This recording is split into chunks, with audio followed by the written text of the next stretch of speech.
ለክሶይቁም ቆዩ አንድ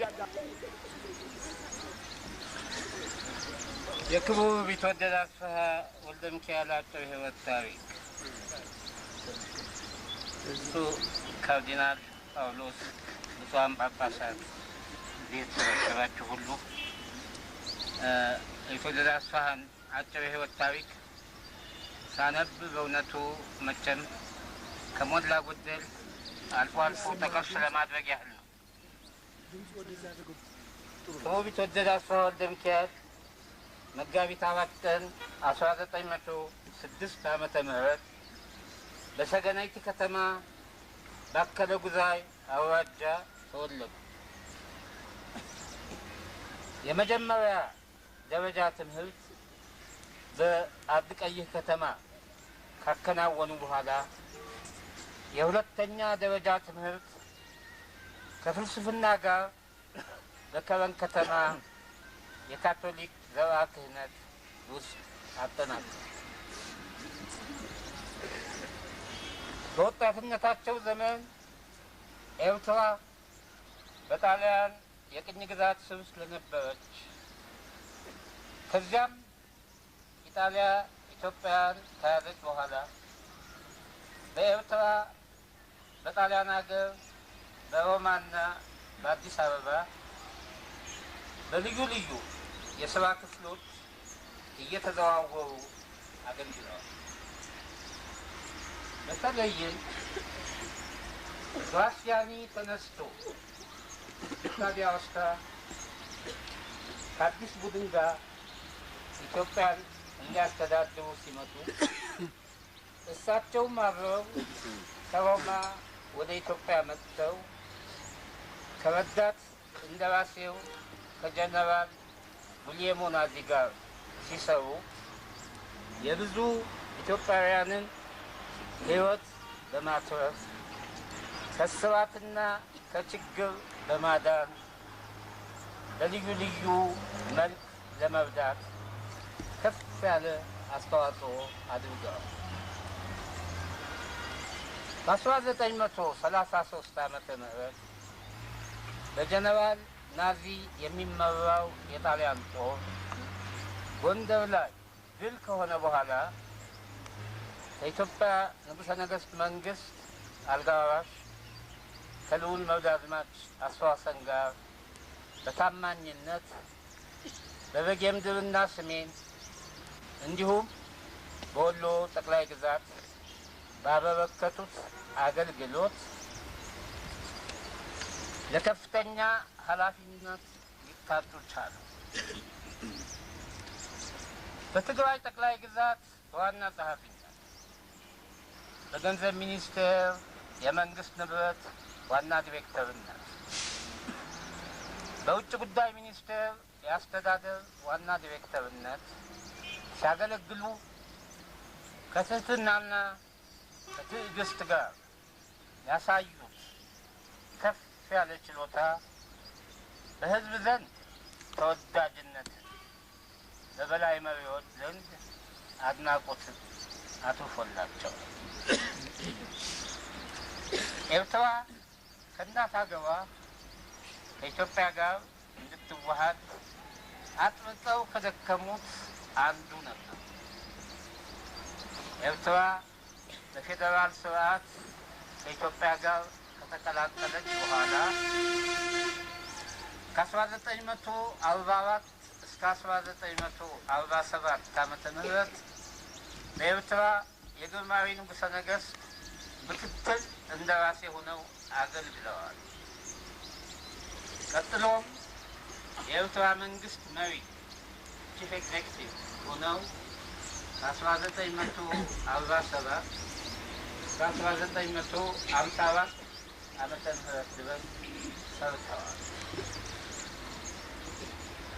ፌዴሬሽኑ ፈርሶ ኤርትራ ከኢትዮጵያ ጋር ከተቀላቀለች በኋላ የፍርድ በአሁኑ አነጋገር የፍትህ ሚኒስትር ከዚያም በኋላ የጤና ጥበቃ ሚኒስትር ሆነው ሰርተዋል። በመጨረሻም የዘውድ ምክር ቤት አባል ሆነው በመስራት ላይ እያሉ በደርግ መንግስት ታሰሩ። ከተፈቱም በኋላ በጡረታ ተገለው ሲኖሩ ባደረባቸው ህመም በውጭ ሀገርና በኢትዮጵያ ሲታከሙ ቆይተው በ84 ዓመት እድሜያቸው ጥቅምት 14 ቀን 1990 ዓመተ ምህረት ከዚህ ዓለም ተለዩ። ክቡር ቢትወደድ አስፋሀ ከኢትዮጵያ ከውጭ መንግስታትና ከታላላቅ የሃይማኖት ድርጅቶች ያገኟቸውን ሽልማቶች መቁጠር አዳጋች ቢሆንም የሁሉም ማዕረግ እጅግ ከፍተኛ እንደነበር ማስታወሱ በቂ ይመስላል። ክቡር ቢትወደድ አስፋሀ ወልደ ሚካኤል እግዚአብሔርን ፈሪ፣ የእግዚአብሔርን ትእዛዝ ለመፈጸም የሚጥሩ፣ በሃይማኖታቸው ጠንካራ፣ ትህትናና ትዕግስትን ከችሎታ ጋር የታደሉ፣ በከፍተኛ የአገር አገልግሎት ለትልቅ ማዕረግ የበቁ፣ በሰው ዘንድ የተወደዱና የተከበሩ፣ ስለ ሀገራችን ታሪክ ወግና ስርዓት ጠልቀው የተመራመሩ፣ የተወደዱና የተከበሩ አዛውንት ናቸው። የታላቅ ሰው መሞት እንደ ታላቅ ቤተ መጻሕፍት መውደም ይቆጠራል ማለት በእርሳቸው ሞት እውነት ሆኖ እናገኘዋለን። በህመማቸው ወቅት ያገለገሏቸው በተለይም እየተመላለሱ በታከሙበት በቅዱስ ገብርኤል ክሊኒክ የሚገኙት ሐኪሞችና አሳማሚዎች ሕይወታቸውን ለማትረፍ የህመማቸውን ጻር ለመቀነስ ላበረከቱት አገልግሎት ጻማቸውን በእግዚአብሔር ይበላል። በዛሬው ዕለት በቀብራቸው ስነ ስርዓት በቅዱስ መድኃኔዓለም ቤተ ክርስቲያንና እዚህ በጴጥሮስ ወጳውሎስ መካነ መቃብር በመገኘት ያከበሯቸውን ሁሉ እግዚአብሔር ያክብራል። በእኒህ ቸር ደግ እና ታላቅ ሰው ሞት ሁላችንም የተጎዳን ቢሆንም በተለይ ልጆቻቸውና ለቤተሰባቸው ልዑል እግዚአብሔር ጽናቱን እንዲሰጣቸው እንጸልያለን። ክቡር ሞቱ ለጻድቅ በቅድመ እግዚአብሔር እንደሚል በእግዚአብሔር ዘንድ የጻድቅ ሞት የተከበረ ስለሆነ ነፍሳቸውን ከአብርሃም ከይስሐቅ ከያዕቆብ ጋር ያኖርልን እያል ወደ ዘላለም ቤታቸው ተለይተውን ሲሄዱ እንሰናበታለን። አሁን ብፁዕ አባታችን ማሳረጊያ ያደርጉልናል። ከዛ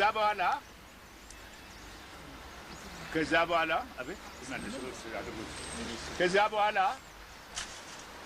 እህታቸው፣ ልጆቻቸው፣ ዘመዶቻቸው ይቀድማሉ። ቀድሞ እዛ ቦታ አለና ቦታ ላይ ይሆናሉ። ከዛ ብፁዓን ጳጳሳት ይከተላሉ። ቀጥሎ ክቡራን ካህናት፣ ከዛ ህዝበ ክርስቲያን ሄዶ እንሰናበታቸዋለን። እግዚአብሔር የደጉን ሰው ቀበለው በላጅ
ነፍሰ ገብሩ ገብረ ማርያም ሀበተርቦ ገንጣወት ያገር አቡነ ዘበሰማያት ገደጽ መንግሥትከ ይኩን ፈቃድከ በሰማይ ከማሁ በምድር ሲሳየነ ዘለለ ዕለትነ ሀበነ ወኅድግ አምሳለ በጋነ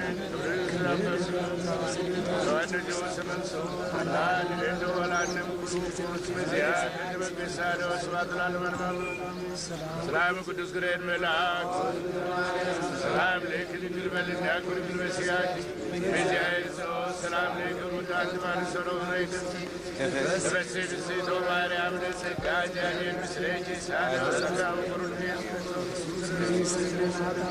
ኦ ማርያም ዘጽነስክም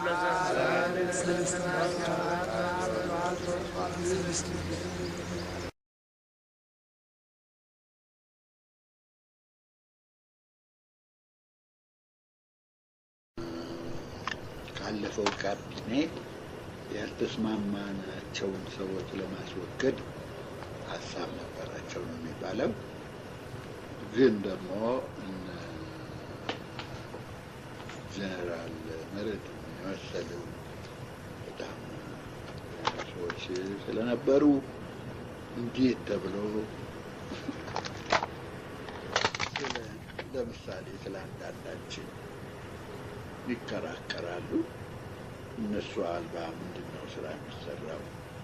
እነሱ መሆን አለባቸው ተብለው አሉ ነው የሚባለው። ራሴን የምንቆቀው እሺ ተብለው እንግዲህ እንትን ይላሉ። በተራዬ ጸሐፊታት ይጠሩኛል። ጠርተው ይኸውና እንዳየኸው እንደሰማኸው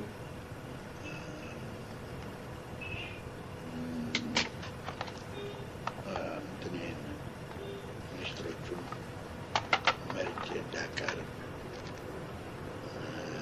ተፈቅዷል እና ያው ከኔ ጋር እንድትሰራ ልጋብዝህ ነው የጠራኸው ይለኛል። መልካም ነው። ያው ሁሉ ሆነው በእውነቱ እኔ ጸሐፊታቱን ገና ምክትል የውጭ ጉዳይ ምክትል ሚኒስትር ሆነው ነው የማውቃቸው። በ42 ውጭ ጉዳይ ሚኒስቴር መድረክ ተብዬ ነበር እና በዚሁ ነው የማውቃቸው። ወዳጄ ናቸው። ስለዚህ ስለ ኤርትራ ጉዳይ በእውነት አብረን ብዙ ጊዜ የሰራ ነው። በኤርትራም የነበርኩ ጊዜ ብዙ ግንኙነት ነበረን። ያው እና ኋላ እዚህ በፍርድ ሚኒስትር ሆኜ ግን ቅድም እንደጠቀስኩት ይሄ ዙፋን ችሎት ይቅር በማለት ቀጥለው ደግሞ አንዳንድ ነገር ማንስማማበት ነገር ስለነበረ ትንሽ ቅር ብሎኝ ነው። ስለዚህ ነገርኳቸው። መቼም ሁኔታችን አሰራራችንን ስርዓት ለማስያዝ የተነሳ መሰለኝ። ከተጀመረ ደግሞ ይሄ ነገር ጥሩ አድርጎ መከተል ያስፈልጋል። እርስዎ ኮላቦራተሮችን እንዲመርጡ ከተፈቀደልዎት እነኛ ኮላቦራተሮች ሁኑ ተብሎ የሚጠሩ ሰዎች ደግሞ እውነቱን እንዲነግሮት ያስፈልጋል እና ካመጣነው አይቀር እኔ ደግሞ በፈንታዬ ፕሮግራሙ ምንድን ነው እኔን አብሮ መስራት የሚጠይቁ ብለውታል። ጠይቃለሁ። ምንድን ነው ፕሮግራም ካለዎትና ይሄ ፕሮግራም የሚስማማኝ ከሆነ እሺ ብዬ አገልግሎቴን ለመስጠት እገባለሁ። ካልሆነ ግን እንዴት ነው ይሄ ነገር እላቸዋለሁ። እንደምታውቀው ግን ነውና አሁን እንደምንም ብሎ ሎኮሞቲቭ እንዲህ የሚል አነጋገር ነበራቸው። ሎኮሞቲቭን ሀዲድ ላይ እናስገባው። ከዚያ በኋላ እንዴ ሀዲድ እኮ የተባለው ፕሮግራም ሎኮሞቲቭ ያው መንግስት መሆኑ አይደለም። ይሄ መንግስት የሚጓዝበት ሀዲድ እንዴት ነው አለ ወይ ብዬ ነው ጠይቀው አልኳል።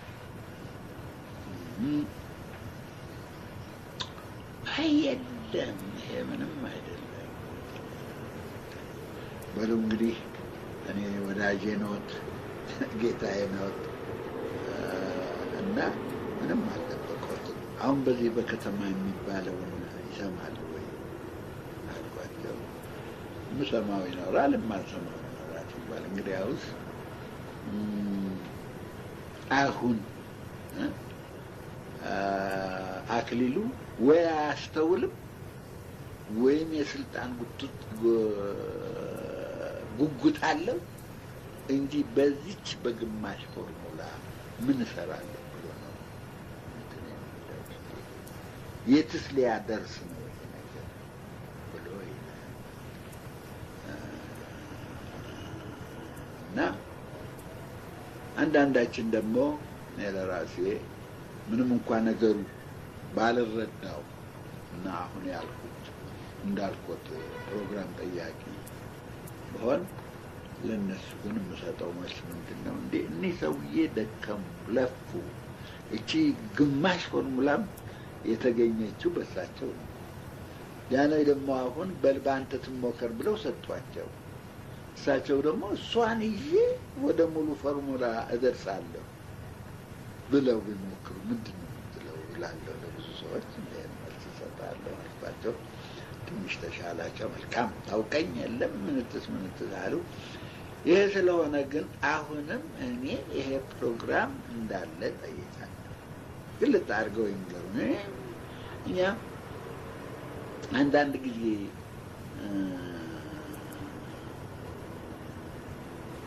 እኮ መሞከሪያ መሆን ጥሩ ነው።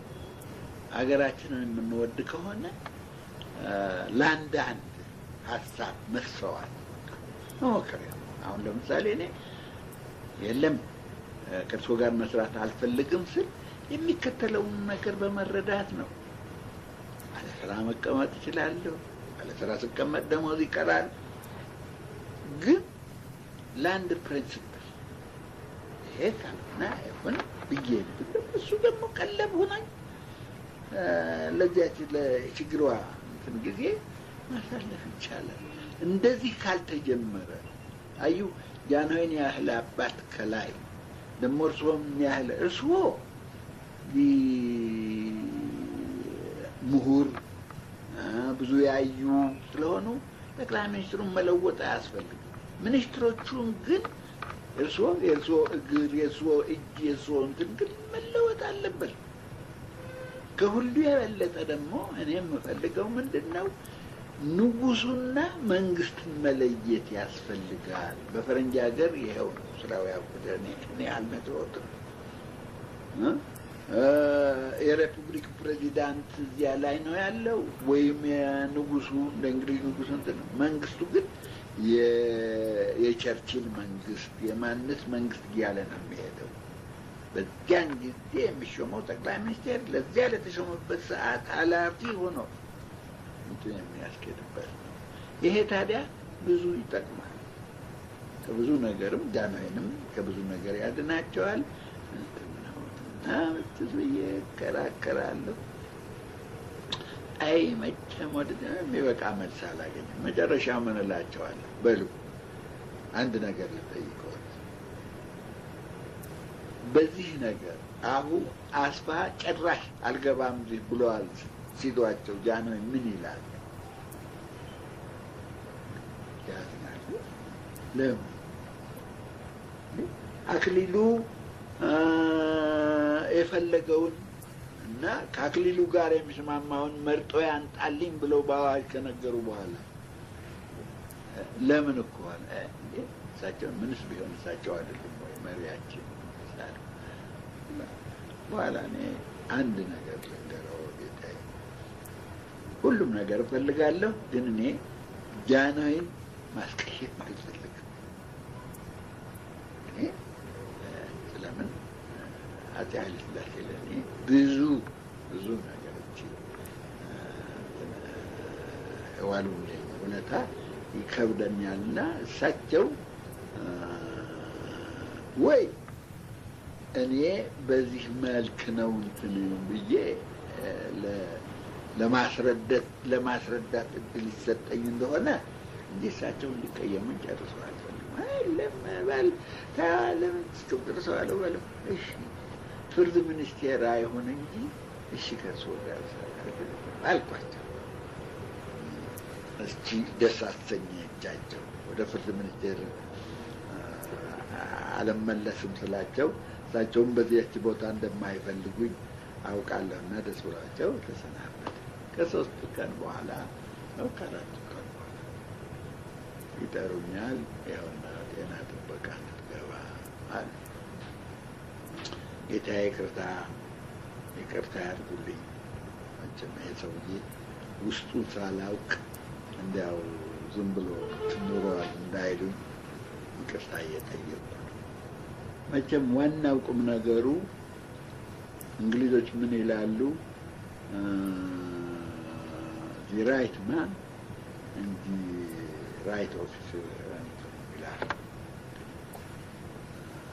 እንጂ ራይት ፕሌስ ይላል። ተገቢው ሰውዬ በተገቢው ቦታ እና እኔ አሁን ሐኪም ነኝ ወይስ የጤና ጥበቃ ነገር ምንም አውቀው ነገር አለ?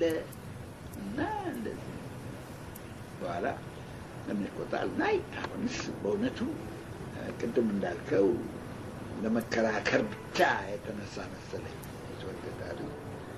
እኔ እኮ በእውነቱ እኔ ምክር ቤት ሄደው ለመቀመጥ ከሆነ እንኳን ጤና ጥበቃ የመከላከያ ሚኒስትር ለመሆን ይችላል።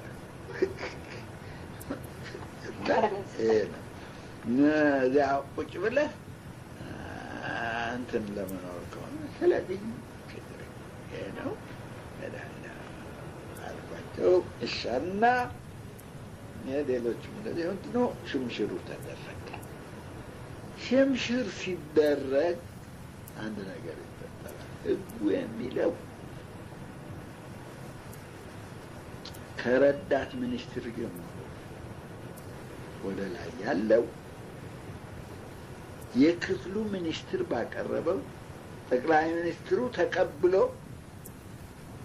የሚያቀርብልን ይሆናል። የተደረገው ምንድን ነው? እኔ የምሄድበት ጤና ጥበቃ አንድ ሚኒስትር ዴኤታ ተሾመበት። የትምህርት ሚኒስቴሩም እንደዚሁ አንድ ሚኒስትር ዴኤታ ተሾመበት። ህጉ ይወጣል፣ በዚህ ይፈርሳል። ምን አይነት ነው ብዬ የሆነው ነው ስራዬን የፍርድ ሚኒስቴር ስራ በስርዓት አስረከቡ። አቶ ማሞ ናቸው የመጡ፣ ማሞ ታደሰ ናቸው የመጡት። ለአቶ ማሞ ታደሰ ያቺ የዙፋን ችሎት ይቅር የምትል ራፖሬን ለአቶ ታደሰ ሰጠኋቸው። ከዚህ ቀደም አልቀናኝም። ያንን ዓላማም ወዳጃችንን ጸሐፊ ዛዛክሪ እና እባክዎ እርስዎ አግባብ አለው በብዙ መንገድና ከአማርኛው ሌላ ደግሞ በፈረንሳይኛ ልትረዳዱ ሲሉ ስለሆነ እባክዎችን ይውሰዱና ይችን ያስፈጽሙ ብዬ አደራ ጭምር ሰጠኋቸው።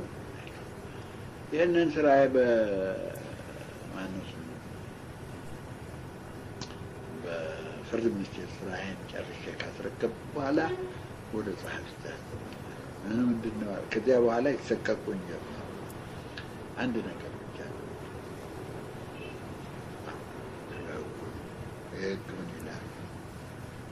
ከፍርድ ሚኒስቴር ባነው ከማነሱ ከረዳት ሚኒስትር ጀምሮ ወደ ላይ ያለውን የክፍሉ ሚኒስትር እያቀረበ ጠቅላይ ሚኒስትሩ ተቀብሎ የሚያቀርብልን ይሾማል። ታዲያ አሁን ወደማሄድበት ቦታ አሁን አንድ ሚኒስትር ዴኤታ ተሾመበታል። ወጣቶቹ እንዲካፈሉ ማድረግ አስፈላጊ ነበረ። በዚህ ምክንያት ነው እንደዚህ ወጣቶቹ እንዲካፈሉ ፈላጊ አንዱ እኔ አልነበርኩም። ራስዎ እግሮ ይታደስ እጆ ይታደስ ባዩ እኔ ነበርኩት። እኔ መጀመሪያ እንኳን አልኩት ይሄ ሁሉ ሆኖ አሁን ግን ይሄ ሚኒስትር ዴኤታ ተሾመበታል። 2 ሚኒስትር አንድ ቦታ ሲባል 2 ሰዎች በአንድ ጊዜ በአንድ በር ውጡ፣ በአንድ በር ግቡ። ደግሞ እኔ ይሄ ሰውዬ የተሾመው ሰውዬ ለቁ በፍጹም አላውቀውም እና እኔ ገብቼ ምናልባት ይሄ ሰውዬ ለቦታው ተገቢ ሆኖ ሳለ ሌላ ነገር ሀሳብ ባመጣ ልታረም ይችላል። ሰውዬ ሚኒስቴሩን የገነባ በሚኒስቴሩም የተገነባ ሰው ነው። ካንተ የበለጠ ያውቃልና እሱን ይባላል እንጂ አሁን አንተም ሚኒስትር ጌታው ነው እና ህጉ ለእናንተ እነ ሚሊዮንም በዚህ እኮ ማነው ትምህርት ሚኒስቴርም አሉ። አይ ከአቶ አካለ ወርቅ ጋር ሳይመክሩ አቶ ሚሊዮን እንዲህ አድርገዋል ብሎ ለማመን በጣም ያዳግታል። ተስማምተው እና ይሄ ልክ አይደለም፣ ልክ አልመጣም። ይሄ አሁን እኔ ጎበዝ በሆን ኖሮ ይሄ ብቻ ይበቃኝ ነበር። ግን ጎበዝ አይደለሁማ።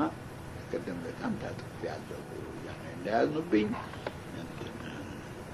ግን በዚህ አይነት ከሆነ በእውነቱ የት ሊደረስ እንደሆነ አይገባኝ።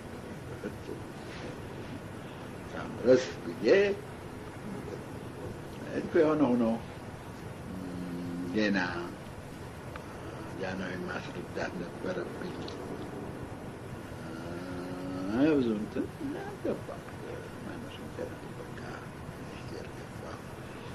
ሲያሰናብቱኝ በእውነት በዚች በስራችን እንዳንታርቁ እኮ ያስቸገረኝ የለም ማለት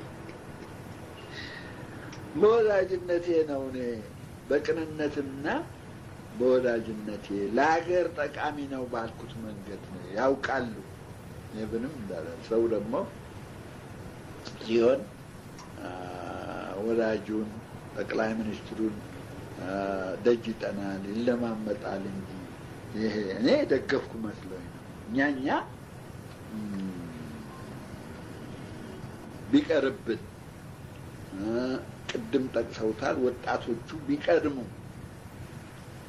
በሚል መልክ ነው። ያውቃሉ ስንት ሰው ነው እችን የኔን ቦታ ሆነ የሌላም ቦታ ለማግኘት ብዙ ደጅ እንደሚጠና መኖሩን ያውቃለሁ። እኔ ግን አንዳንድ ቅድም እንዳልኩት አንዳንድ ነገር በቃ እንዳው ሰውነታችን ገተን የምኞታችንን ወስነን አንዳንድ ጊዜ በቃ ስለ እንትን ብሎ መስዋዕትነት ማቅረብ ይገባል የሚል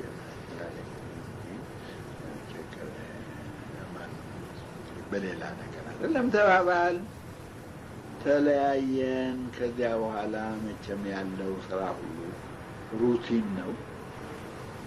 ምክር ቤት መቀመጥ ነው። ስራችን ሁሉ የተለመደ ያው የሚሽከረከር በገዛ እጁ የሚሽከረከር ነው እንጂ ሌላ ነገር አልነበረም። እዚያም ሄድኩበት ቦታ ምቹ አልነበረም። በእውነቱ የሆነ እንደሆነ ብዙ ትዕግስት፣ ብዙ ነገር ማሳለፍ ይጠይቃል። ብዙም ማሳለፍ ያለ እና በዚሁ እዚያም በአቅሙ ችግር አለበት።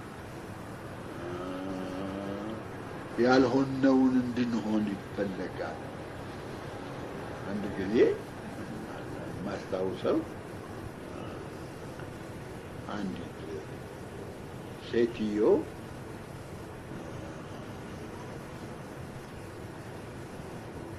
እንትን በወሊድ ለማምጥ ያላለች እነኛ ቤተሰቦቿ ደሟን ሁሉ እዚያ ያለችበት ያስጨርሷትና በመጨረሻው በታክሲ ይዘዋል ይዞራል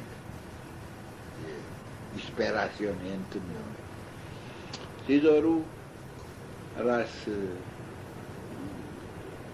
ደስታ ሆስፒታል ሄዳለች አንድ እሱ አንድ ምትለው ነው አንድ ዘበኛ ተረኛ አይደለም ይሄ ምን ይሄ ማለት ይሄ ሆስፒታል ብሎ ይመጣል ትሄዳለች ከዚያም ትሄዳለች የት ነው አሁን አላስታውሰውም ወደ ጋንዲ ሆስፒታል ስትደርስ ለመዋል እኮ ትሞታለች እንጃ ባልየው ማን እንደሆነም አላውቅም በቃ ጠዋት በጋዜጣ የሆስፒታሉ የሚቀበላት አታ አመት ተብሎ በጋዜጣም ሳይቀር ይነገራል እሳቸው ይሸበራል ይሄ በእውነቱ አውቆ የተደረገ ነገር ነው ምንድን ነው ይሄ ነገር ስንት ነገር ይደርስ ይሆናል የዚህ አይነት ግን ማነው እንትን የለም ብዬ ስል ይጠሩኝና ነው እኮ ጥፋቱ ምንድን ነው አሁን ጋዜጣ ማውጣቱ ነው ጥፋቱ ወይስ የለም ሆስፒታል ሄዳ እንደዚህ ሄዳ ወዲያው ጋዜጠኞች ይላኩብኛል ይሄ ያያችሁ ሀገራችን አዲስ ነገር አይደለም ቢሆንም አይገባው ሴትዮ አንዳንድ እንትን ማለት አለ ለምሳሌ የእንትን ክሊኒኮች አሉ በየክፍሉ በለጥሻቸው አለ አንዱም አለ የተሰፈሯች እንዴት እንደሆነ አላውቅም እቺ ሴትዮ እኮ በጊዜው እርጉዝ ሳለች እየተመላለሰች ሐኪም ጠይቃ ቢሆን ኖሮ መንገዱ ሁሉ ይመቻችላት ነበር ዝም ብላ በእናቷ ቤት ታፍና ቆይታለች ደግሞ ወሊዱ እንትን እንደያዛት ቶሎ ብትመጣ እኮ ትድን ነበር ደሟን ሁሉ ያ ጨርሰው በመጨረሻው አንድ ስህተት ነው ይሄ ማነው ስሙ ዘበኛው እሷ ነች ተገኘች የተባለችው እሱን ደግሞ መርምሬ ቀጣል እውነት ኃላፊነት ያልተሰማው ዝም ብሎ ሐኪም ነው እንትን ሌላት የሚገባ እንጂ በቃ እና በምን ሰዓት የነበረ ዘበኛ ነው እና እንትን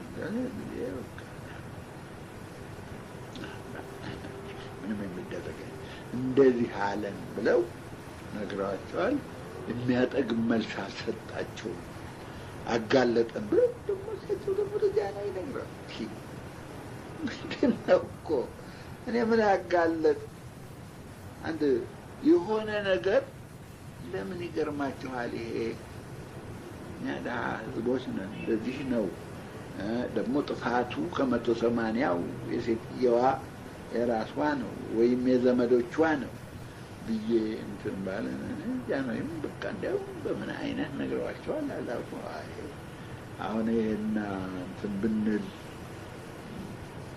ምንድን ነው አሁን በእውነት ብዬ ለራሴ ቅርተሰኝ ሆነ ነገር ምንድን ነው ብዬ ስኖር ወራቶች ያልፋሉ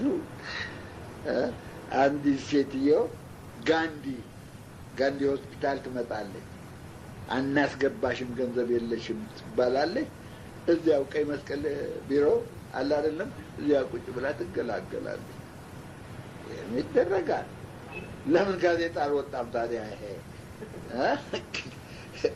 የጤና ጥበቃን ይመለከታል ይሄ ግን ጋንዲ ሆስፒታል እንትን እዚህ በጎ አድራጎት እንትን ስለሆነ አይወራ መትስም አይደለም አይነገርም እሱን እንትን ያለ እንደሆነ እና ምንድነው ይሄ ግብዝነት ነው በቃ ያል እንደዚህ በዚህ እንላለን ሌሎችም ነገሮች አንዳንድ አስተዳደርም ላይ አንዳንድ ነገሮች ይፈጠራሉ ገሬ እስቲ ደካማ ነው በስራው እና ገሌ ይለወጥልኝ ባልኩ ቁጥር እሺ ብለው ቆይተው በመጨረሻው እሱን አሰናብተዋል። ይሄ ሰውዬ እኔ ለሱ የሚስማማውን ስራ ስጡ፣ ለእኔ ደግሞ ወደዚህ ለክፍሉ እንደሚነግሩኝ ይሄ ሙያ ያለው ሰው ስጡ ማለት ነው። ሰውማ መጥቼ በቃ አመት ፍርድ ፈርድበታለሁ ሰውዬ በምን አይነት ነው ብዬ ይዘበል ተቀመ እሺ ሌላ እንትን እስኪገኝለት ድረስ ይቆይ ብዬ እና እንደዚህ የመሳሰሉ ችግሮችን ብዙዎችም ያጋጥመኛል። ከውስጤም ያለ አንዳንድ ችግር ነበረ። የሆነ ሆኖ አንድ ጊዜ እሄድና ጠቅላይ ሚኒስትሩን አገኝና ባልኩ ስገባ ገና ነቅቤዎታለሁ።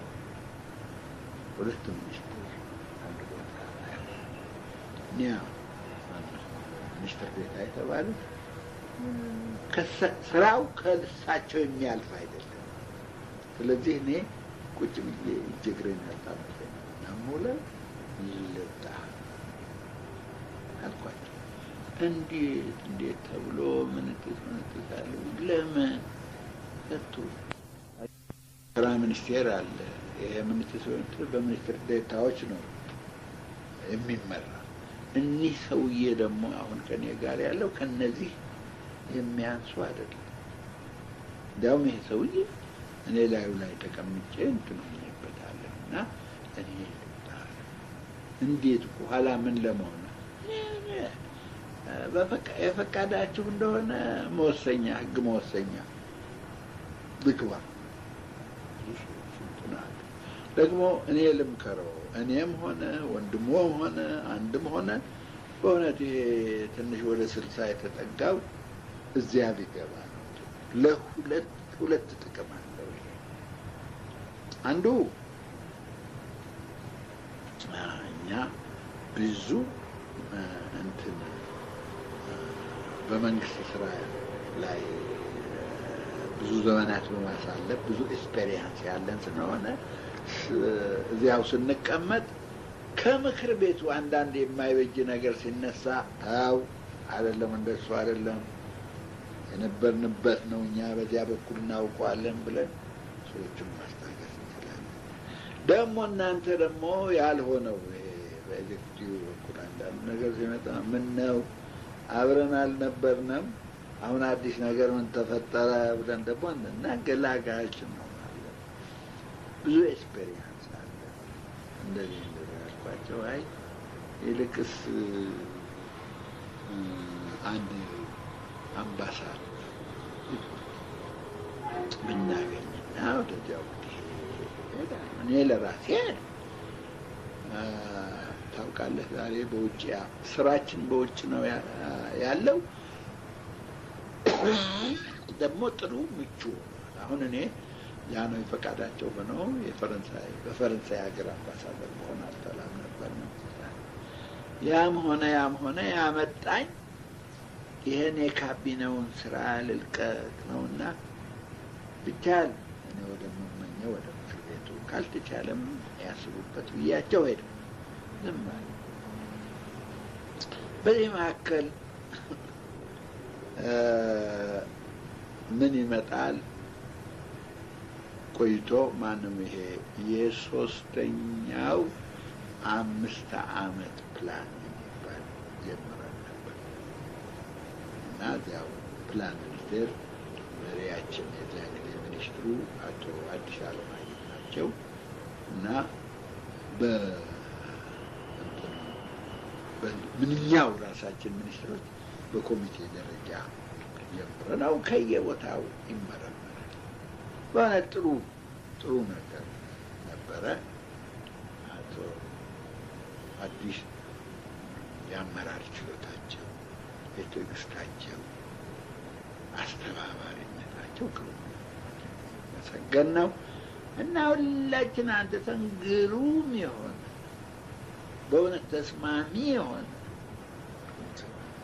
ፕላን እንሰራለን ከውጭም እንሞገሳለን። ባንክ ያሞግሳል። ከውጭ አገርም ጥሩ ነው፣ በመጠናችሁ በአቅማችሁ የሚመጣ ነው እና ግፉበት የሚል ይመጣል። ሰርተን እኔ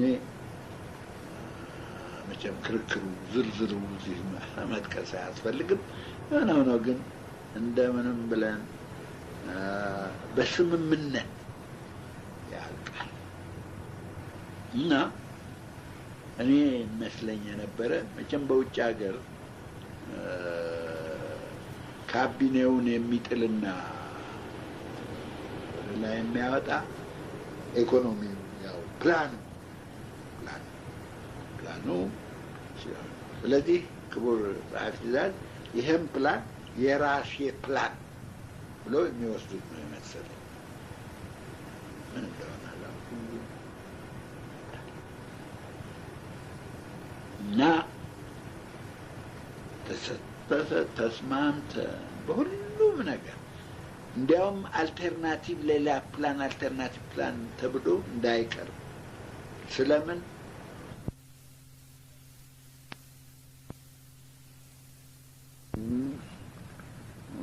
ማነው ሙሶሊኒን ለማባበል ሲሉ እኛን ተውን ብዙ ነገሮች ናቸው እንትኑ የመጡት። በኋላ እንትኑ መጣ ይሄ ሰውዬ ሙሶሊኒ ጠብጫረ በዋልዋልም በጎንደርም በእንዲህ የሚለው ነገር ሁሉ እንትን ነው። ያም ሆነ ሲዘምት ወደ ኢትዮጵያ ሲዘምት እንግሊዞችም ሆነ እንትኖችም ሆኑ እንግሊዞች ምን ምክንያት ያመጣሉ? እሺ እኛ እንድናግደው ማህበሩ የተባበሩት መንግስታት ማህበር ይዘዘን የእሱ ወኪል ሆነን እንትን ነው። ማህበሩ ደግሞ ብዙ የየራሳቸው ሀሳብ ያላቸው ነበሩ። በሙሉ ስልጣን በተለይም ፈረንሳይ ጭራሽ የራሳቸውን እንትን የእንግሊዞችን ሀሳብ ለማምከን ከመስራት በተቀር ምንም ቁም ነገር እንትን ነው ይላሉ። እንግሊዞችም በዚህ በኩል ጃንሆይም በምክርና በምናምን ይረዳሉ። በዚያ በኩል ግን በሙሉ ልብ አይደለም። አሁን ለምሳሌ አጭር እኮ ነው ብዙዎቹ ይሉት እንደነበረ እዚያን ጊዜ ማነው ሱዌስን አንድ መርከብ እዚያ እንዲጠልቅ አድርገው መዝጋት ይችሉ ነበር። ቤት ይሄዳል፣ በምንም አይነት ሊሄድ አይችልም። ነገር ግን ተርበደበዱ። የሙሶሊኒ ጉራና ምናምን ሁሉ አስፈራቸውና እንዲያውም አንዳንዶቹ የእነሱ የጣሊያኖች ሰው እንደጻፉት ግድ የላችሁም ይሄ ሆምፍሌት የሚባለው መርከቦች እንትን እዚያ ቢሄድም ለመተኮስ ጥይት የለውም እያሉ አረጋገጡልን ይላል። ይወጣል በመጨረሻ ከሁሉ የበለጠ ግን ከእንትን ካሉ ጣሊያን ወደ ኢትዮጵያ እንዲሻገር ካልፈለጉ አጭር ናት መንገዷ። በሩን መዝጋት ብቻ ነበረ፣ ግን አልዘጉም። ከዚያም በኋላ ሄደው መጀመሪያ ይሄ ዴፋክቶ የተባለው የጣሊያንን ይዞታ አወቁለት፣ ኢትዮጵያ ይዞታ አወቁለት። ቀጥለው ደግሞ ዴውሬ የሚባለው በሕግ የኢትዮጵያ ገዢ አስተዳዳሪ መሆኑንም አወቁለት። ንጉሠ ነገሥቱ በስደት እንግሊዝ ሀገር ሲሄዱ ህዝቡ እርግጥ ህዝቡ ኋላማ ሳይቷል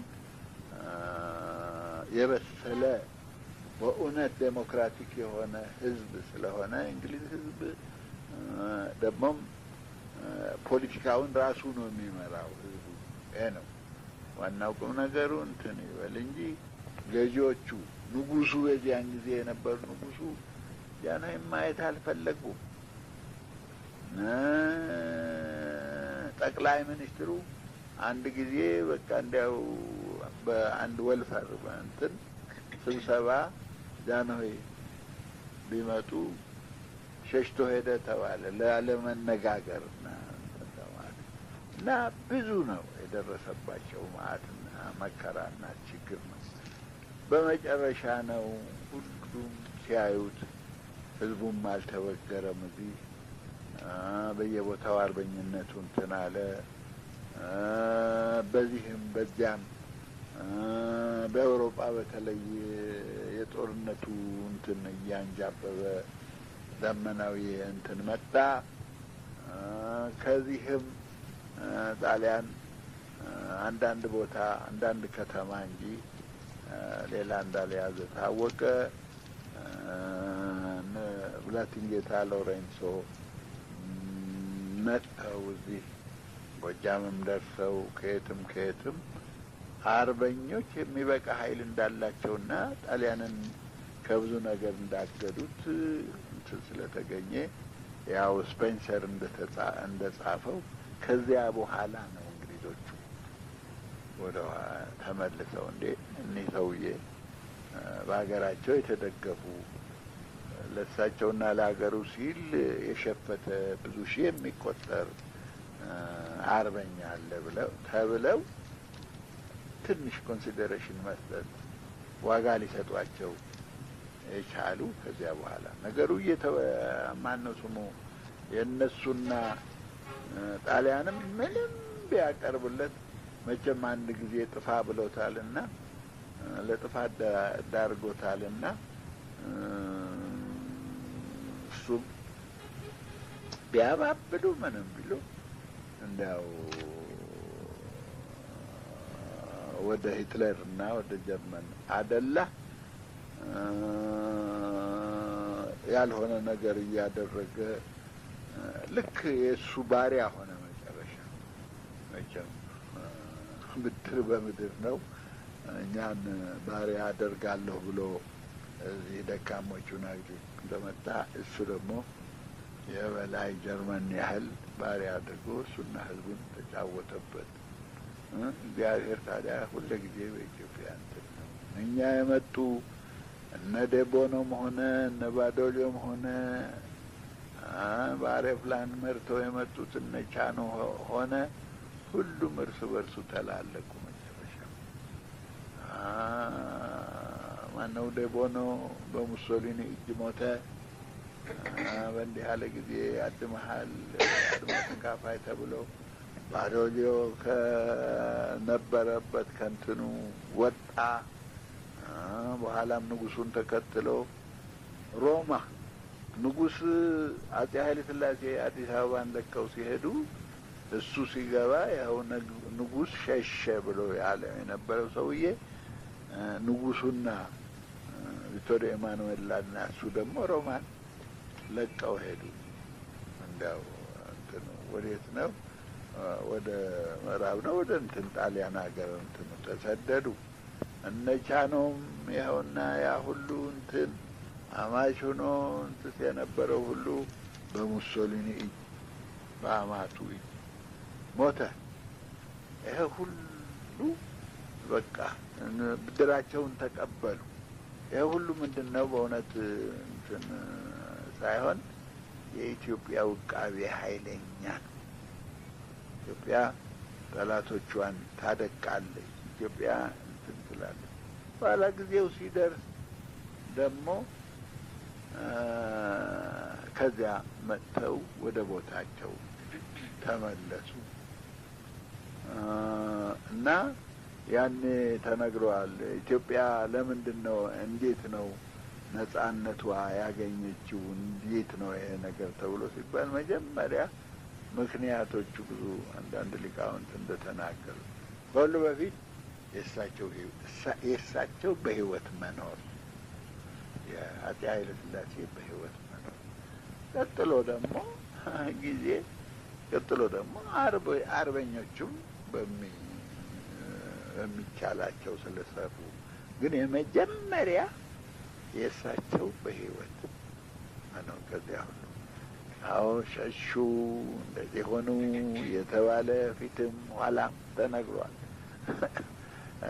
እንደዚህ የሚሉ ግን አይናቸው የታወረ ዝም ብለው የማይረቡ ሰዎች ናቸው እንጂ የእሳቸው በህይወት መቆየት ነው ኢትዮጵያን ለነጻነት ያበቃ። እሳቸው ባይኖሩ ኖሮ የእንግሊዝ ኮሎኒ የጣሊያን ቢለቅ እንግሊዝ ኮሎኒ ሆነው መቅረት እንደነበረ መታወቅ አለበት። ሲገፋ ቢውል ደግሞ 12 ኢትዮጵያ ይሆናሉ እንጂ አንዲት ኢትዮጵያ ብቻዋን ኃይለ ሥላሴ ብቻ ነው ይዞ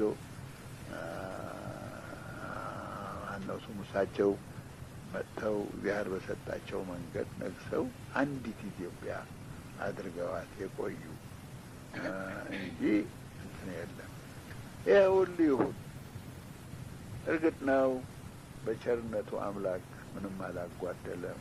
ተመለሱ። ከዚያ በፊት የነበረው የኢትዮጵያ ሀብት ተመዝብሮ ቆየ። ኢትዮጵያ ሌላ ሀብት አልነበራም፣ ግን ሰዎች አፍርተው ነበር። ጣሊያን ደግሞ መጥቶ ማለት የነበረውን ሀብት በወታደርም ሆነ በሲቪልም ሆነ የተማረውን ሆን ብሎ እያደነ አጠፋ። ይሄ ሁሉ ሆነ። እሳቸው ተመልሰው እንደገና ትምህርት ቤቱን ተማሪ መስራት ሆነ። ግን መሬቱ ታርሶ ስለቆየ ወዲያ የነበረው ልጅ ተማረ፣ አኮተኮተ፣ ትልልቅ ዛፍ ሆነ። በመጨረሻው ሆነ። ዋናው ነገር ኢትዮጵያ በብዙ መንገድ እርግጥ በአሜሪካን አይን ስንታይ ምንም አይደለንም፣ እንዲያውም ያለንም አንመስላቸውም እንትን። ነገር ግን ደግሞ በአቅማችን በአፍሪካ በነበረው ሁኔታ ደግሞ በእውነት ብዙ ቅርስ ያለን፣ ሃይማኖት ያለን፣ ታሪክ ያለን መሆናችን ታውቆ ይሄ ሁሉ ተደምሮ ደግሞ አርቆ የሚያይ የሚያስተውል ንጉሠ ነገሥት ስላለን ሰው ሆነን ቆመን ነበር። ተማሪውም ደርሶ በየቦታው ጥሩ ጥሩ ስራዎች ግን ነው። በአንድ ጊዜ ጣሊያኖች ምን ይላሉ? ሮማ በአንድ ቀን አልተሰራችም ይላል። እኛም በአንድ ቀን በአዲሱ ስልጣኔ በአንድ ቀን እንትን መሆን ግን ብዙ ነገሮች በቃ ለምሳሌ ወደ ባንክ እንሄድ። ባንካችን ግሩም የሆነ የኢትዮጵያን ኤርላይን የኢትዮጵያን አየር መንገድ ለምሳሌ ለዓለም የሚተርፍ ነበር። ዩኒቨርሲቲ እንኳ በኋላ ተፈጥሮ ከዩኒቨርሲቲ የሚወጡ ልጆች የበሰሉ ሆነው ተገኝተው ወዲህ ወደ ጎረቤታችን ወደ አፍሪካ ሲኬድ ዩኒቨርሲቲ እንትኑ አስተማሪዎችም እንትን እየሆኑ ዩኒቨርሲቲያችን በብዙ በተለይም በአፍሪካ ከፍ ያለ ዋጋ የተሰጠውና እንትን ነበረ። ስለምን ኢትዮጵያዊ ሌላ ነው። አባቶቹ ሃይማኖት ያላቸው፣ ይሄ ሃይማኖት ለእኛ አይመስለኝም አይታይም እንጂ ትልቅ ቅርስ፣ ትልቅ ድጋፍ ነው ለአንድ ቤተሰብ፣ ክርስቲያናዊ ቤተሰብ። ከዚያ የሚወጣው ሁሉ የጀርባ አጥንቱ የጠና እንደ ቀረው ኮሎኒ እንደፈጠረው ልውሱስ አይልም። በቃ እንትን ነው። ሰዎቹ ተልከው በተባበሩት መንግስታትም ሆነ የትም ሆነ በሚሄዱበት ሰዓት ኢትዮጵያዊ በእውነቱ የታመነ እንትን።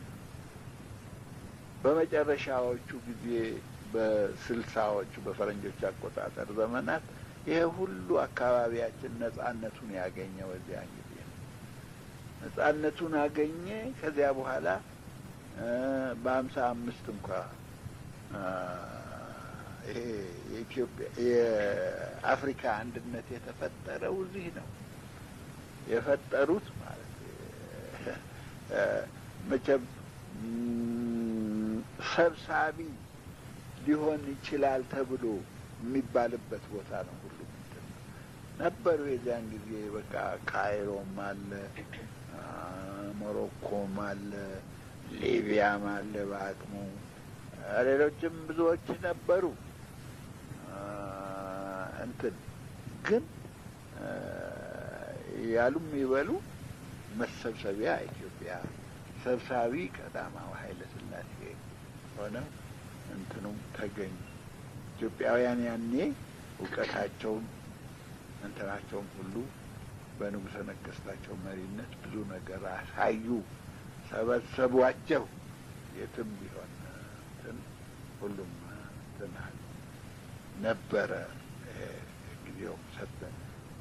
ጦር ሰራዊቱ በስርዓት ወደ ኮሪያም እንዲዘምት ወደ ማነው ስሙ ኮሪያ፣ አሁን ኮሪያ ሄደው የሰሩት ይሄ ነው ማለት ከአሜሪካኖች ጋር እኩል በአመራሩም በሁሉም እኩል እንደነበሩ እና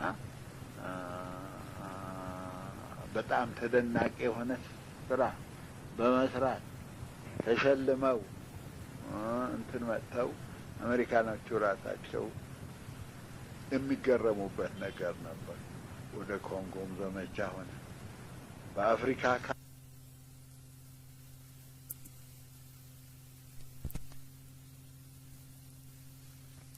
ዘመቻ ሆነ። በአፍሪካ ካለው ሁሉ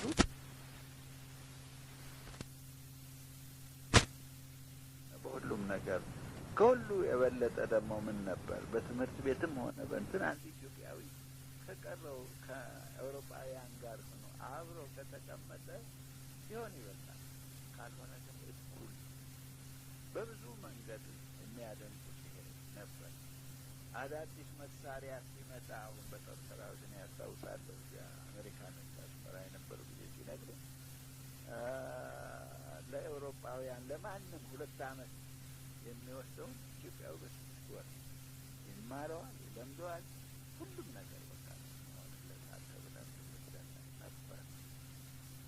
በመጨረሻ ይሄ ሁሉ ሆኖ እርምጃችን አምሮ የልማትም ነገር አንዳንድ ነገር ተጀምሮ ለምሳሌ ትዝ ይለኛል ይሄ የእርሻ ነገር ሰው አንዳንድ ቪላ ብትኖረው እዚህ ለባንክ በሞርጌጅ ሰጥቶ ገንዘብ ተቀብሎ ማረስ፣ መሬቱን ማልማት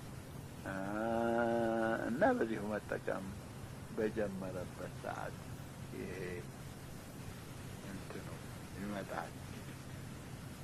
እስከዚያው ድረስ ይሄ እርምጃችን እስከዚህ ድረስ ነበረ ነው የምልህ። ይሄ በሚሆንበት ሰዓት ትግል ነው። ጉድለት ደግሞ አለ። በመጫው አንዳንድ ጊዜ አሁን ሲነሳ አንዳንድ ያልሆነ ነገር ሊያሳዩ የሚፈልጉ አሉ። አንዳንድ ምረቃ ላይ ህዝቡ ተመሮ ስለነበረ ወታደሩ ተመርቶ ውሸት፣ ህዝቡ አልተመረረ፣ ወታደሩም ለመነሳት ምክንያት አልነበረው። ወታደር በበለጠ ንጉሱን የከዳ ወታደሩ አለ ምክንያት ዝም ብሎ ከዳ፣ ግን አልተጠቀመም። በሄደበት ሁሉ አለቀ። ማነው ስሙ ንብ ንጉስ አለ። ንጉስ ሲቀር ግን ምንድን ነው ያ ንብነቱ፣ ያ ሁሉ ተዋጊነቱ፣ ያ ሁሉ ምን ይቀራል? እና በመጨረሻው ያ ሁሉ ከሆነ በኋላ ሰዎቹን የማይገቡትን ሰዎች አጥተው ራሳቸው ላይ ከሰቀሉ በኋላ ተጸጽተናል ወይም በማለት አንዳንድ እሱም አልተዋጣም፣ ሊዋጣም አይችልም ነበር።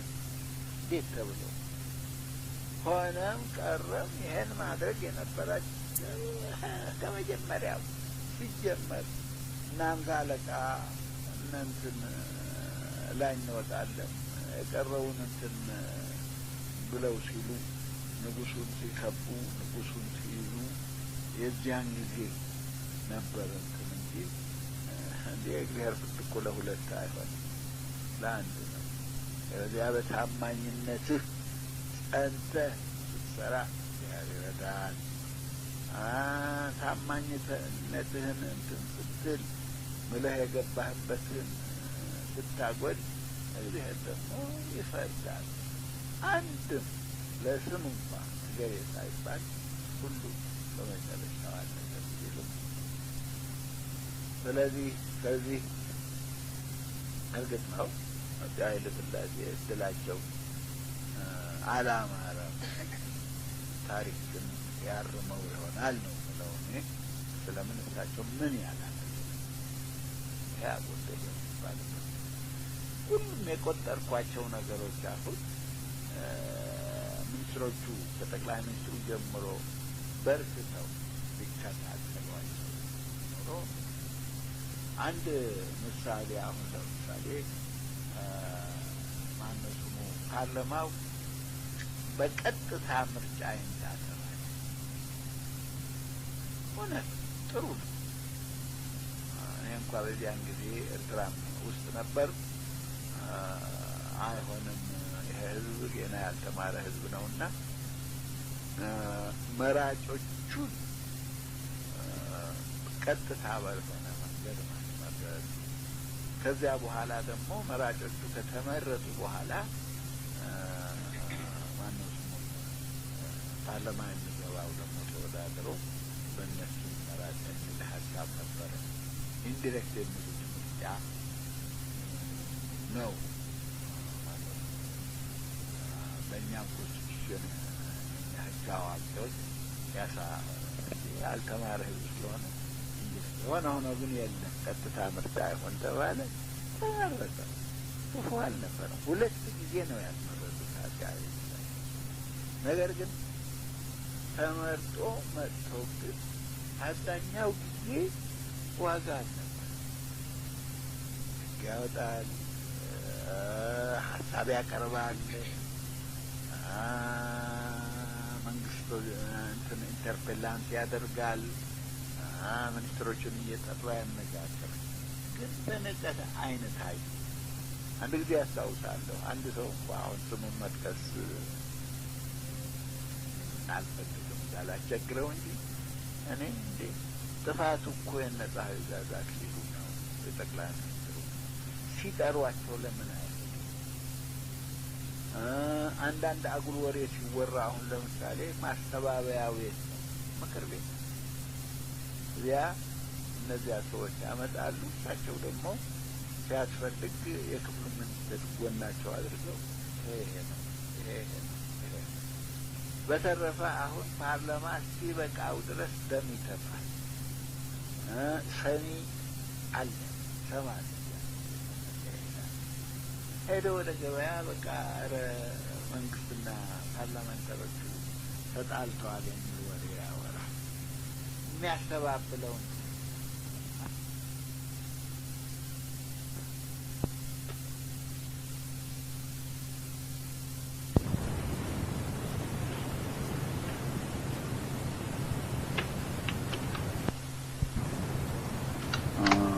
እና በተለይም ስልጣኑን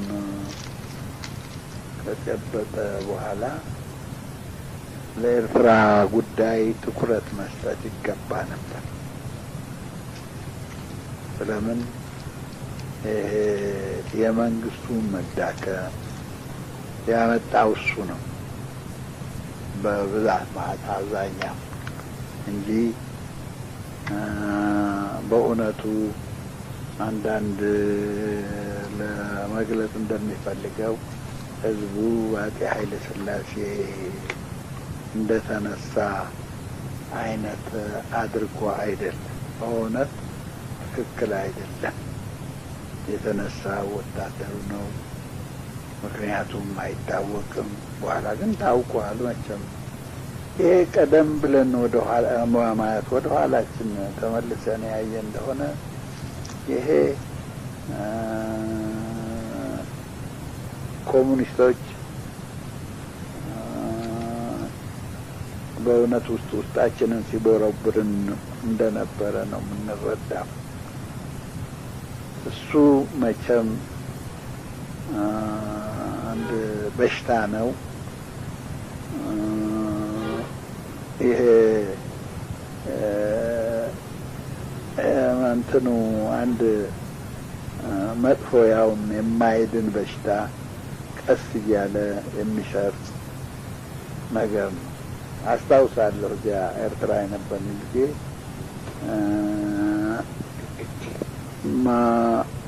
ፊታችን የሚታይ በክፍላችን ሽፍታ የሚባል ነገር አልነበረም። ግን ማህበር ሐሙሽተ የሚባል ማህበር ሸውዓተ ነው እንጂ ማህበር ሸውዓተ የሚባል አለ ይሉናል። እነዚህ ሰባት እርስ በርሱም አይተዋወቁም፣ ሰውም አያውቃቸውም፣ እርስ በርሱም አይተዋወቁም። ታዲያስ እንዴት ነው ብሎ ሲጠየቅ ጊዜ ማህበር ሸውዓተ የሚባል ወጥቷል። እነኚህ ማንም አይደሉም፣ ኮሚኒስቶች ናቸው። ሰው በስውር አንድ ማህበር አለ ብሎ እንዲፈራ እንዲሰጋ፣ ሰላም እንዳያገኝ፣ እርሱ በርሱ እንዳይተማመን ለዚሁ ለማድረግ የሚደረግ ሙከራ ነው። ስለዚህ የኮሙኒስቶች ስራ ቀደም ብሎ የተጀመረ በተለይ ደግሞ መቼም እኛም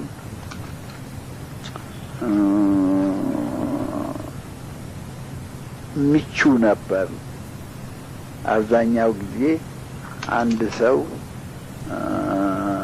የሚጨበጠውን የሚታየውን ዓይኑ የሚያየውን እጁ የሚዳብሰውን ትቶ ይሄ አሉ በዋልታ እንደሚባለው አሉ ተደረገ ተሆነ የሆነው በእንትን እየተወራ በዚህ ይሄ መጥፎ ነገር ሰርጾ እንትን ሲልበት እንደነበረ አስታውሳለሁ። የኛው ክፍል ግን በኤርትራው በዚህ ነገር በእውነቱ በጣም ከዚህ ነጻ የሆነ እርግጥ ነው ወሬም ይወራም እዚያ ማለት ይወራል። ብዙ ጊዜም ሐሰት ወሬ አታውሩ እያልኩ በጋዜጣም በምናምንም ተናግሬያለሁ። ግን ከቀረው እንሻላለን። በተለይም ቅድም እንዳልኩት እኛን ጃንሆይ ዘንድ ማስጠላት፣ ሞገስ ማሳጣት፣ ደግሞም እነሱ አይታመኑም፣ ውስጣቸው እንትን ነው፣ ከሃዲዎች ናቸው እያሉም እዚህ ያወሩብን ነበር። አንድ ምሳሌ ላምጣ። አሁን በ1953 ዓመተ ምህረት ጃንሆይ ወደ ውጪ አገር ለጉብኝት ይሄዳሉ። እኔ ምንም አላውቅ እንኳን ልከተል ብዬ ልጠይቅ መሄዳቸውንም አላወቅኩም ነበረ። ግን እዚህ አዲስ አበባ ተገኝቼ አንድ ቀን ግቢ እጅ ለመንሳት ሲሄድ ጊዜ ያላየኸውን ሀገር ላሳይህ እፈልጋለሁ፣ አሜሪካን ሀገር ታውቀዋለህ ወይ አሉኝ። የለም እኔ ከአውሮፓ የተመለስኩት ብዬ ብላቸው፣ እንግዲያውስ አሜሪካን ያውም ራቅ ያለው ብራዚል የሚባል ሀገር አሳይሃለሁ አሉኝ። መቼም እጅ ነስቼ ወጣ። በኋላ ስመራመድ እንደ ራሴውንም ጀነራል የነበረ ጃን ጊዜ ጠየቅኳቸው። እርስዎ ተጠይቀው ሀሳብ አቅርበዋል ወይ ስለዚህ ጉዳይ ብላቸው፣ በፍጹም አሁን መስማቴ ነው አሉ። እንግዲህ እኔ በማስከተል ጃንሆይ ሀሳቡ ከማን እንደመጣም ልረዳው አልቻልኩም። በፍጹም ልረዳው አልቻልኩም። ኋላ ነው ለካ የዚያን ጊዜ ኩዴታውን ያደረጉ እነ ጀነራል መንግስቱ እና እነ ኮሎኔል ወርቅነህ ምናልባት በኤርትራ እሱ ካለ አያስገባንም የሚል ሀሳብ ነበራቸው ነው የሚሉኝ። እኔ ግን ለጊዜው ልገነዘበው አልቻልኩም ነበረ። በፍጹም አላሰብኩትም። ከሆነ በኋላ ግን ልክ ሲደርስ ጊዜ አየሁ። ወደ ኤርትራ ስመለስ እንግዲህ የዚያን ጊዜ ውጭ ሆነን እዚህ ኩዴታው ተደረገ። ኤርትራ ግን ሊነካ አልቻለም። እነሱ እንዳሰቡት አልሆነላቸውም። ኤርትራ ሕዝብ አልተበገረም። ኤርትራ ሕዝብ ጭራሽ እኛ ከአባታችን ከንጉሠ ነገሥታችን ከቀዳማዊ ኃይለ ሥላሴ ጋር ነን ብሎ ሄደ። እዚያ የነበረው ጦር መጀመሪያ እንኳ እስቲ እናዳምጥ ብሎ እዚህ ጦር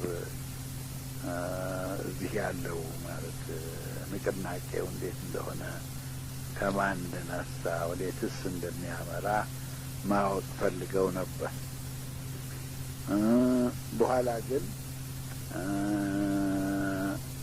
የኤታማዦሩ ጀነራል መርዕድ፣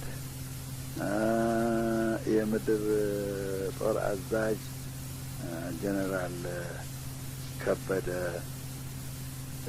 ሌሎችም እንደሌሉበት በሰማ ጊዜ እነሱም ቀጣሉ። ከሁሉ የበለጠ ግን የኤርትራ ሕዝብ ፖሊሱም ምኑም ምናምኑም በፍጹም እኛ አንሰማም። የአልጋ ወራሽ አዋጅ እንኳ ቢነገር እኛ የቀዳማዊ ኃይለ ሥላሴ ነን እንጂ የቀዳማዊ ኃይለ ሥላሴ ቃል ሳንሰማ የምናደርገው ነገር የለም እስከ መባልም ደረሰ። በመንገድ ላይ ሆነን ማነው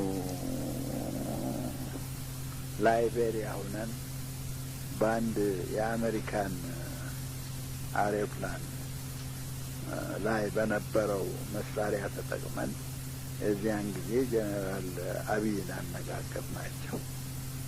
አስመራ አነጋገርናቸው። እዚህ ጥሩ ነው ያለው፣ ቀጥታ ብቻ ወደ አስመራ ነው አሉን። ከዚያ ይሄ ልጃናይም ተነገረ። ቀጥታ መጣን። እርግጥ ነው ማን ነው ስሙ ካርቱም ነው ያረፍነው ለጊዜው። ካርቱም ደግሞ ግሩም የሆነ ጀነራል አቡድ ነበሩ። ያለ የሌለው የጦር ሰራዊቱ ኦፊሴር ሁሉ ተሰብስቦ ጃንሆይ ይዘዙን፣ ወዴት እንሂድ፣ በምን እናገልግል የሚል ቀረበላቸው። እንግዲህ ደህና ነው እግዚአብሔር ይስጣችሁ እንትናችን ነው ተባለ። ወዲያው ከአስመራ በመጣው አውሮፕላን ተሳፍረን አስመራ ደረስ። አስመራ ስንደርስ የተደረገው አቀባበል ይሄ ነው ልባል አይቻልም። በቃል መግለጽ በእውነቱ በጣም ያስቸግራል።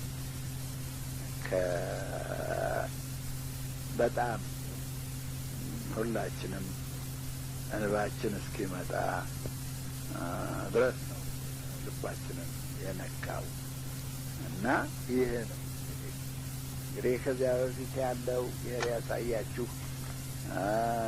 ኤርትራ በቋፍ ነች፣ ሄደች። ትንሽ ንቅናቄ ከተገኘ እንዲያውም አንድ እንትን ከተገኘ በቃ ትፈርሳለች በፍጹም ሲባል እና ይህም ለኩዴታ አድራጊዎቹ ልብ ሰጥቷቸው እንደነበረ የማይጠረጠር ነው። ግን አልሆነም። በቃ ጃንሆይም ገቡ። በቃ መግባታቸውና የህዝቡ አቀባበል ታይቶ ጊዜ ተስፋ የመቁረጥ ነገር በነጃል መንግስቱ መጣ። በማግስቱ ሲመጡ ሁሉም ነገር አልፎ ቆያቸው። አሳዛኙ ፍሬ ሰዎች እንደ ልዑል ራስ ስዩም፣ እንደ ክቡር ራስ አበበ፣ እንደ ጀነራል ሙሉጌታ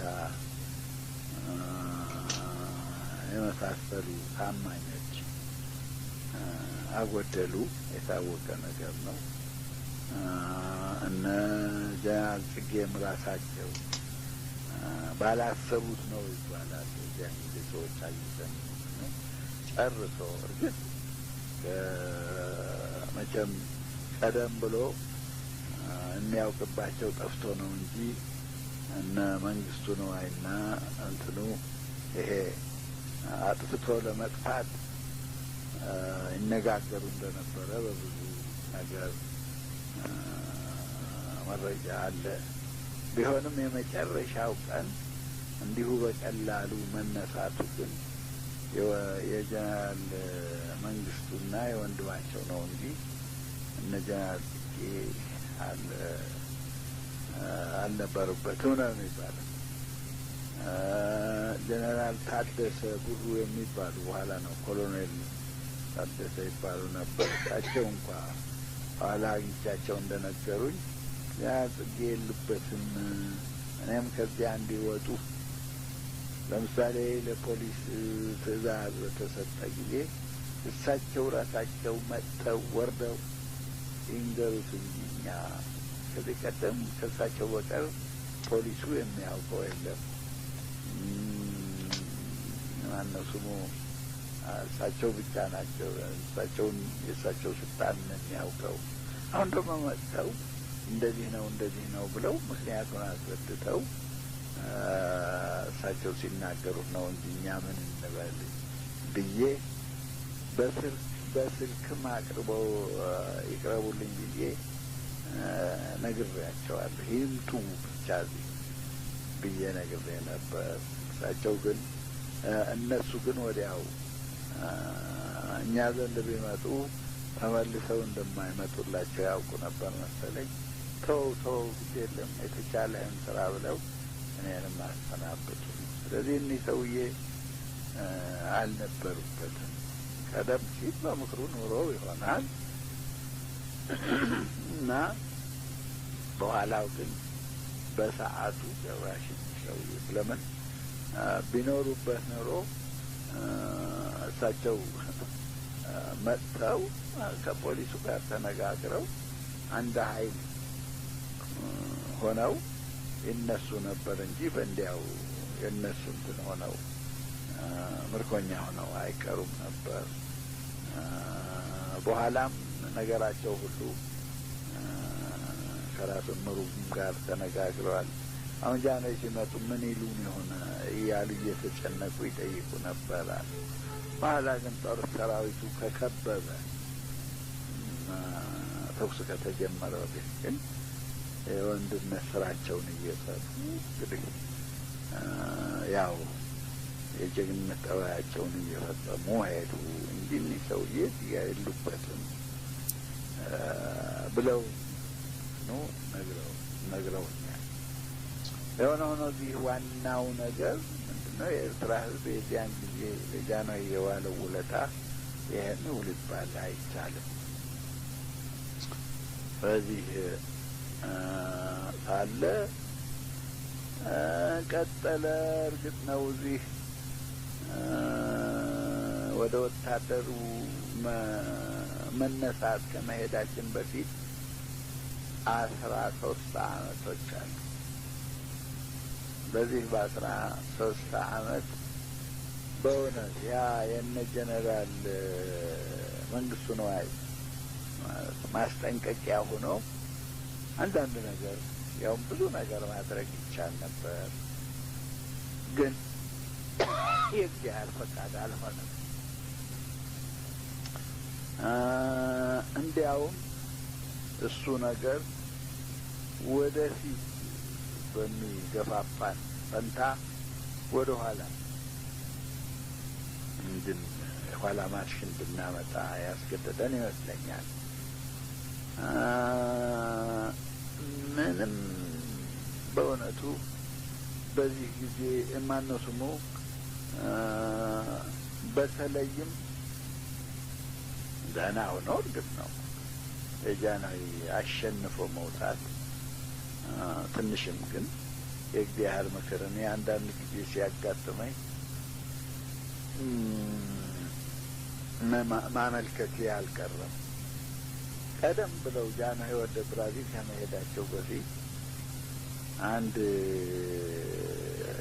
ክብር ዘበኛ አንድ የማኖቨር ትርኢት አሳይቶ ነበር እና በዚያን ጊዜ በጣም የሰለጠነ ጦር ስለነበረ ማኖቨሩ በጣም ጥሩ ሆኖ ተውጣጣ። ጃንሆይን ማመሰገኑ ታዲያ በዚያን ጊዜ አንዳንድ ጊዜ ሳነሳባቸው ያ ሁሉ ሻንጃ ያ ሁሉ ትንሽ ማለት ዋጋ ሰጥተውት ከአምላኩ ርቀው በኃይል ተማምነው ኖረው እንደሆነ እሱ እኮ አያሳልፍም እግዚአብሔር እላቸው ነበር። ይህ ድፍረት ነው፣ የታወቀ ነገር ነው። ግን በእውነት ለእኔ እግዚአብሔር ይስጣቸው በርህራሄ ወይም ነበር የሚያዩ መወረውረው ሁሉ ክፉ በክፋት ተመልክተው ሳያውቁምና እንትን ነው። ይኸው ነው ደግሞ በእውነቱ የሆነ እንደሆነ የዚያን ጊዜ ከዚያ ብዙ ነገር ልንወስድ ይቻል ነበር፣ ግን አልወሰድንም። ስራው እንደነበረ ቀጠለ። ብዙ ነገሮች ማሻሻል በእውነት ይቻል ነበር። ብዙ ሰዎችም ኮንስቲቱሽኑ ይሻሻል እንዲህም ይሁን እያሉም ያሉ እንዳሉ አውቃለሁ። ነገር ግን የአንዱ ሀሳብ ለአንዱ በልቦ ኮሚሽን ሆናችሁ ይሁን በሉ እንትን በዚህ በሉት እየተባለ በኮሚሽን ሆነውም አይተው ያመጡት ጃንሆይ ጠረጴዛ እየተቀመጠ አንድ እንትን ስለዚህ ያልታደል ነው እኛ ነን፣ ያልረባ ነው እኛ ነን። ንጉሠ ነገሥት ያስተምራል፣ ትምህርት እንዲስፋፋ ያደርጋል፣ ኢትዮጵያውያን ስልጣን እንዲጨብጡ ያደርጋል፣ በየቦታቸው የመሪነት ቦታ እንዲያገኙ በሁሉም በኩል በጦርም ሆነ በሁሉም ነገር በሚበቃ እንዲሰለጥኑ ያደርጋል እንጂ መቼም ከዚህ በላይ ምንም ማድረግ አይችልም። ሰነከት የታወቀ ነገር ኢትዮጵያ አሁን ከመጨረሻው ከመጣባት እንትኑ የበለጠ አደገኛ የሆነ ጊዜ አጤ ምኒልክ በሞቱበት ጊዜ እና ነበር። በጣም ክፉ ሰዓት ነበር። ግን ታማኞች አሽከሮች ስለነበሯቸው በዚያች ላለችዋ ሰዓት ተገቢ ሆነው በመገኘት ብዙ ነገር ያው የተመረጡት አልጋ ወራሽ ሆነው የተመረጡት የአጼ ምኒልክ ልጅ ኢያሱ ነበሩ። እሳቸው ቤተ መንግስቱን ትተው ወደ የአውራጃ ወደ እንትን እየሄዱ ለአንድ ንጉሥ ተገቢ ያልሆነ ስራ ሲሰሩ ሲጫወቱ ያው አንድ ታሪክ ላይ ተጽፎ አይቻለሁ። አጼ ምኒልክ ሞቱ ተብሎ ሰው እንዳይሰማው እሳቸው ተብሎ ነው የሚያወሩት። እሳቸው ጃን ሜዳ ወጥተው ኢያሱ ሙክ ሲጫወቱ ነበር ይባላል። ምኒልክን ያህል ጌታ ያው እድለኛ አንጥተው በመጨረሻው ጊዜ አልጋቸውን እገሌ ውረሰው ብለው እንትን ሲሉ ያ ሸክሙን የተቀበሉ ኢያሱ የልጅ ስራ ሲሰሩ ታየ። በዚህ በኩል አባታቸውም ቢሆኑ ንጉሥ ሚካኤል ንጉሥ ተብለው መጥተው ምንድን ነው የምትሰራው ብለው ልጃቸው አይገስጹ ዝም ብሎ በያለበት መቼም ተባለ። በጣም ኃይለኛ ጣሊያኖች ማነው ስሙ እንግሊዝ፣ ፈረንሳይ ጣሊያኖች ናቸው። የአውሮፓ ጦርነት ተጀምሯል። ጀርመን ከቱርክ ጋር ሆኖ እዚህ ልጅ ኢያሱን ለመያዝ ይሞክራል። የልጅ ኢያሱ ወዳጅነት አግኝተው ልጅ ኢያሱ ምን እንደሆነ አይታወቅም። ወደ እስልምና አድልተው መቼም አባታቸው ንጉሥ ሚካኤል ላም ነበሩ። በአፄ ምኒልክ ጊዜ ነው ክርስትና ተነስተው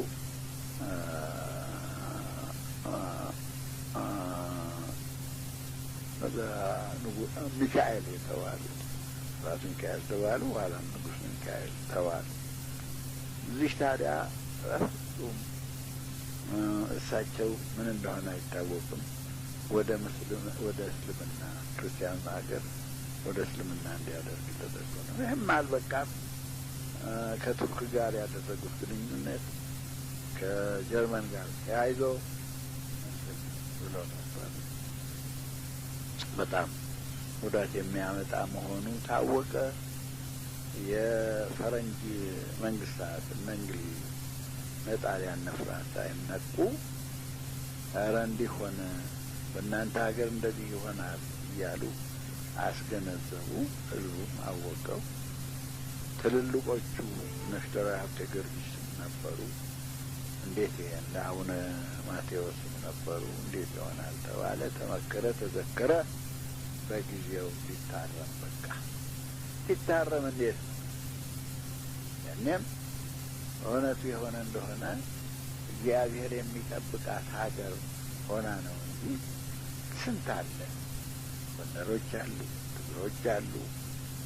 ይህን ፈልገው ይህን በዚህ ጊዜ ፈልገው ብድግ ብለው ተነስተው ግርግር ሊፈጥሩና ኢትዮጵያን ወደ ነበረችበት እንትን ሊመልሷት የሚችሉ ነበሩ። ግን አምላክ በቸርነቱ አስታገሳቸው። ያስታግሳቸው በኋላ ይመከር ተባለ። ተመከረ።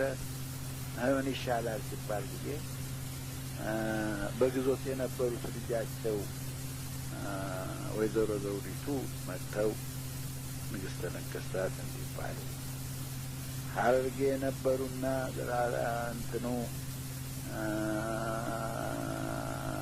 ደጃዝማች ተፈሪ ይባሉ የነበሩት ራስ ተፈሪ ልዑል ራስ ተፈሪ ባለሙሉ ስልጣን አልጋ ወራሽ ተብለው እንዲባሉ ተደረገ። በእውነት አለ አንዳቸው ነገር በዚያን ጊዜ ግርግር ቢፈጠርላቸው የውጭ ሀገር ሰዎች ሶስቱ የከበቡን በየክፍላቸው መጥተው ሊይዙን ይችሉ ነበር። ግን አልሆነም፣ አልተደረገም። እግዚአብሔር ይችን ሀገር ቅድም እንዳልኩት እግዚአብሔር ይጠብቃታል። እናንተና ያኔ ታዲያ ይሄ ሁሉ ጃንሆይ ሲናገሩ ሰምቻለሁ። እንኳን የኢትዮጵያ ዘውድ ሊመኙ ጭራሽ ልጅ ኢያሱ ከዛሬ ነገ ያጠፉኛል በሚል ፍርሃት ተውጠው እንደነበረ እሳቸው ራሳቸው ሲናገሩ ሰምቻለሁ። እንኳን ለዘውድና ለምናምን ሀሳብ ግን የእግዚአብሔር ፈቃድ ሆነው አሁን ለምሳሌ እሳቸው ይንገሱ እሳቸው ይንገሱ የሚል ወይም አልጋ ወራሽ ዝም ብለው ይሁኑና ከዚያ በኋላ ይሁኑ የሚልም ሀሳብ ነበረ። የንግሥተ ነገሥታት ዘውዲቱ በኋላ ነው የመጣው አሉ። ዶክተር ተክለ ሐዋርያት ናቸው ያመጡት። ልጃ ነው ሲናገሩ ሰምቻለሁ። ምክር እንደተያዘ በሉ ይሄ ህዝብ እንደምንም ብለው ማን ነው ከምኒልክ ጋር የተቆራኘ በፍቅር የተያያዘ ህዝብ ነውና የእሳቸው ልጅ መጥታት ንገስ ተደርጎ የማይታወቅ ነው። በኢትዮጵያ በእንግሊዞች ያ ሞናርኪ ኮንስቲቱሽናል በሚባለው ሴቶች ይደግሳሉ እንዳሁኑ ምንድን ነው። በእኛ ሀገር ግን በዚያ ሰዓት ሴት ማንገስ ቀላል ነገር አልነበረም። የነገሱ በስርዓት ሆነ። እግዚአብሔር ሲምረት እንደዚህ ተደረገ። ይሄ ሁሉ ለራስ ተፈሪ ለአልጋ ወራሽ ሁሉ ይሄ በጣም የትምህርት ቤት ሆናቸው። 13 ዓመት ሙሉ ንግስቲቱ ባሉበት ሰዓት እሳቸው ብዙ ነገር ተማሩ። የተላኩም ወደ ውጭ ሀገርም ጉዳይ መፈጸም፣ እዚህም ሆኖ የውስጥ ጉዳይም ሆነ የውጭ ጉዳይ ማስተካከል፣ ይሄ ሁሉ ነበር። ቀላል ሀገሮች ቀላል ነገር አልነበረም እና በቸርነቱ ይህንንም በሰላም ጣሊያን ዘለዓለም ልክ ድመት አይኗን ማነው ስሙ ላይ እንደምትጥልበት ተጠባባቂነት በቃ እንትን ነበር። ግን ብዙ ነገሮች ተፈጸሙ። ያኔ ነው እሳቸው ለብዙ ወራት ወደ ፈረንጅ ሀገር ጉብኝት ሄደው ብዙ ቁም ነገሮች እና ብዙ ተነጋግረው የመጡት። ከዚያ በኋላ ነው የተባበሩት መንግስታት ልግባ ብለው ጥያቄ ያቀረቡ። እኛ የተባበሩት መንግስታት እንድንገባ ሁሉም አይፈቅድም ነበር። ሁሉንም በልክ ተያይዘው ደግሞ ኢትዮጵያ እንድትገባ ተደረገ። እንግሊዞች አይፈልጉም። እንግሊዞች ያልፈለጉትን ደግሞ ጣሊያን ይቀበላል። እሱ ሲባል ሲፎካከሩ በመካከል ማለት ኢትዮጵያ በመካከል ገባ። ይሄ ትልቅ በእውነቱ ትልቅ ነገር። በኋላም እንትን እየተባለ ሄደ።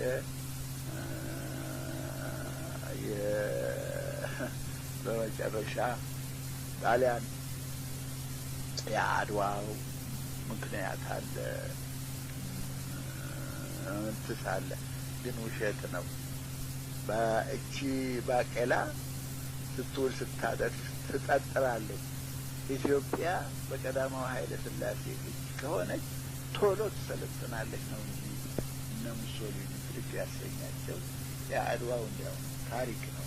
ማንም በማንም ነገር ታሪክ መጥቀስ ይወዳል። ማነው እንጂ በፍጹም አድዋ ተረስቶ ነበር። ሁሉም ነገር እንትን ብሎ ነበር። ይህም ሆነ